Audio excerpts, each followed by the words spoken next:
नमस्कार, SPT news में आपका स्वागत है। पेश है 27 जून मंगलवार सुबह 6:15 राजस्थान की बड़ी खबरें। प्रधानमंत्री नरेंद्र मोदी आज मंगलवार को सिकल सेल मिशन का शुभारंभ करेंगे। वो मध्य प्रदेश से शुभारंभ के दौरान बांसवाड़ा जिले के गामदा गांव से जुड़ेंगे।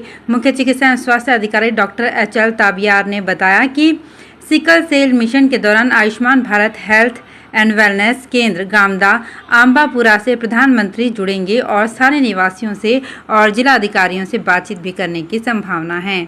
इस दौरान जोधपुर से आई टीम सिकल सेल की स्क्रीनिंग भी करेंगे। प्रधानमंत्री नरेंद्र मोदी आज मंगलवार को मध्य प्रदेश में भोपाल के रानी कमलापति पहुंचेंगे और वहां आयोजित कार्यक्रम में 5 वंदे भारत ट्रेनों को हरी झंडी दिखाएंगे। पीएम मोदी जबलपुर से भोपाल के रानी कमलापति स्टेशन को जोड़ने वाली वंदे भारत एक्सप्रेस को हरी झंडी दिखाकर रवाना करेंगे।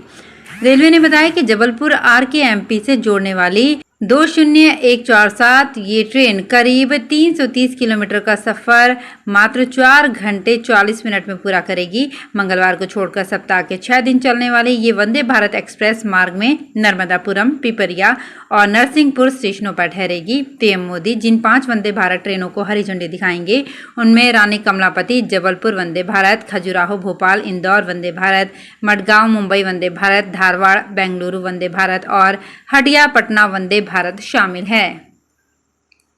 मौसम विभाग ने सोमवार को बताया कि 48 घंटों में मध्य प्रदेश समेत 25 राज्यों में भारी बारिश का अनुमान है। हिमाचल प्रदेश में बारिश की वजह से मंडी जिले में पिछले 20 घंटे में लैंडस्लाइड की दूसरी घटना हुई है। इस वजह से चंडीगढ़ मनाली हाईवे 21 7 मील और 4 मील के पास 20 घंटे बाद से बंद पड़ गया। सैकड़ों गाड़ियां जाम में फंस गई। इस रूट पर 10 किलोमीटर तक का लंबा जाम लग गया। 20 घंटे की मशक्कत के बाद हाईवे का सिंगल लेन शुरू कर दिया गया। वहीं उत्तराखंड में भारी बारिश से बद्रीनाथ हाईवे बह गया है। सीएम पुष्कर सिंह धामी ने बताया कि खराब मौसम की वजह से केदारनाथ यात्रा रोक दी गई है। राजस्थान में नए जिलों की घोषणा के साथ ही नए जिलों को क्रियान्वित करने की कवायद शुरू हो चुकी है। पुलिस व प्रशासन में विशेषाधिकारी लागू कर दिए गए हैं। अब इन नवसृजित जिलों में पुलिस कर्मियों की नियुक्ति का कार्य भी शुरू किया गया है। नवसृजित जिले फलौदी, बालोतरा व सांचौर के पुलिस महकमे में अब निरीक्षक से कांस्टेबल को पसंदीदा जिला मिल सकता है। पुलिस मुख्यालय से मिले निर्देशों के बाद ऐसे पुलिस कर्मियों से मनपसंद जिलों में पोस्टिंग के लिए आवेदन मांगे गए हैं। राजस्थान में सियासी बिसात बिछाने की कवायद तेज हो गई है। कांग्रेस इस बार राजस्थान में कर्नाटक फॉर्मूला लागू करने की तैयारी में है, जिसके तहत 2 महीने पहले ही उम्मीदवारों की घोषणा कर दी जाएगी। दरअसल कर्नाटक के विधानसभा चुनाव में चुनावी बिगुल बजने से पहले ही कांग्रेस ने चुनावी मैदान में अपने रण बांकुरे उतार दिए थे, जिसका फायदा कांग्रेस को विधानसभा चुनाव में मिला और पार्टी बड़े बहुमत के साथ सरकार बनाने में कामयाब रही। इसी फॉर्मूले को राजस्थान में भुनाने की तैयारी है। हालांकि राजस्थान में ऐन वक्त पर उम्मीदवारों की घोषणा की परंपरा रही है।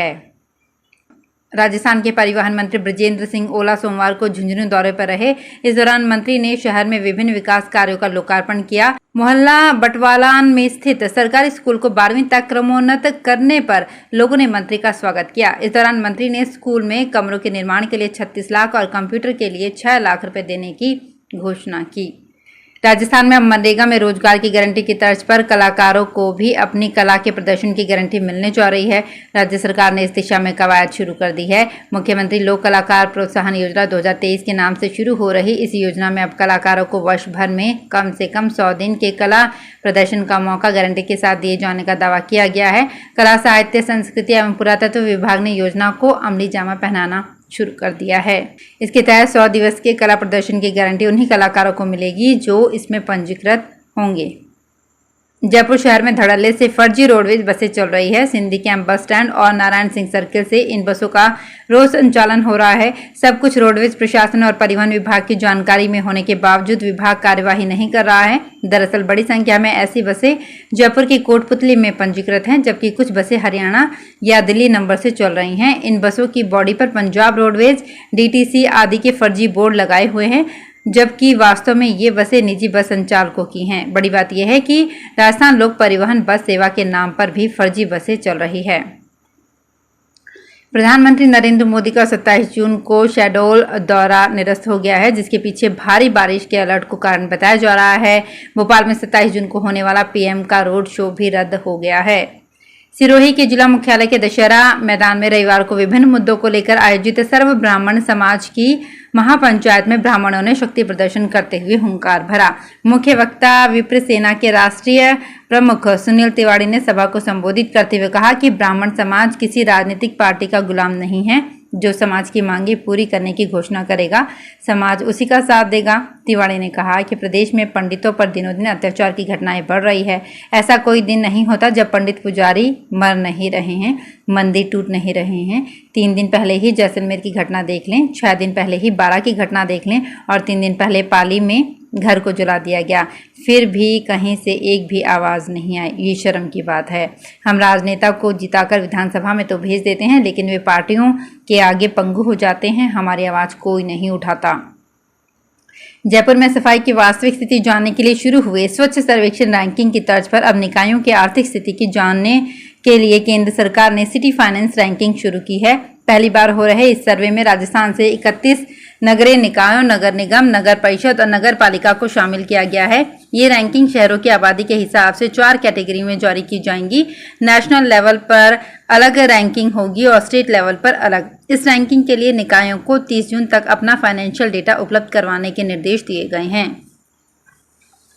राजस्थान में लोगों को सस्ती दरों पर भोजन उपलब्ध करवाने के लिए शुरू की गई इंदिरा रसोई की कमान अब पंचायती राज विभाग के जिम्मे सौंपी गई है। स्वायत्त शासन विभाग ने एक आदेश जारी करते हुए ग्रामीण इलाकों में खुलने वाली 1000 नई रसोइयों के संचालन का जिम्मा सौंपा है। मुख्यमंत्री अशोक गहलोत ने इस बजट सत्र में ग्रामीण इलाकों में 1000 नई रसोइयां खोलने की घोषणा की थी। इस घोषणा के बाद स्वायत्त शासन विभाग ने कलेक्टरों के जरिए पंचायत क्षेत्रों में जगह चिन्हित करके वहां रसोइयां खोलने के लिए एनजीओ से प्रस्ताव मांगे थे। हालांकि अभी रसोई खुलना शुरू नहीं हुआ है। प्रधानमंत्री नरेंद्र मोदी ने सोमवार को अमेरिका और मिस्र की राजकीय यात्रा से लौटने के तुरंत बाद कैबिनेट मंत्रियों और अधिकारियों के साथ एक बैठक की। बैठक में गृह मंत्री अमित शाह, वित्त मंत्री निर्मला सीतारमण और पेट्रोलियम मंत्री हरदीप सिंह पुरी शामिल हुए। इनके अलावा प्रधानमंत्री के प्रिंसिपल सेक्रेटरी पीके मिश्रा भी इस बैठक में मौजूद रहे। राजस्थान में मेगा जॉब फेयर के माध्यम से प्रदेश के लाखों बेरोजगारों को रोजगार देने की सरकार बड़ी पहल कर रही है। मिली जानकारी के अनुसार 10,000 से अधिक पदों पर मेगा जॉब फेयर के माध्यम से भर्ती की जाएगी। राजस्थान मेगा जॉब फेयर 2023 का आयोजन सूचना प्रौद्योगिकी एवं संचार विभाग द्वारा किया जा रहा है। इस मेगा जॉब फेयर का आयोजन कोटा में 27 से 28 जून के बीच किया जाएगा।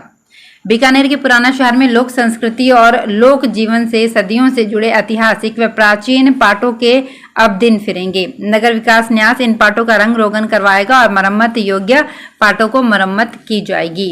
इसके लिए न्यास जल्द ही टेंडर प्रक्रिया प्रारंभ करेगा। सभी पाटों के रंग रोगन और मरम्मत के लिए न्यास की ओर से पाटों का सर्वे करवाया गया है।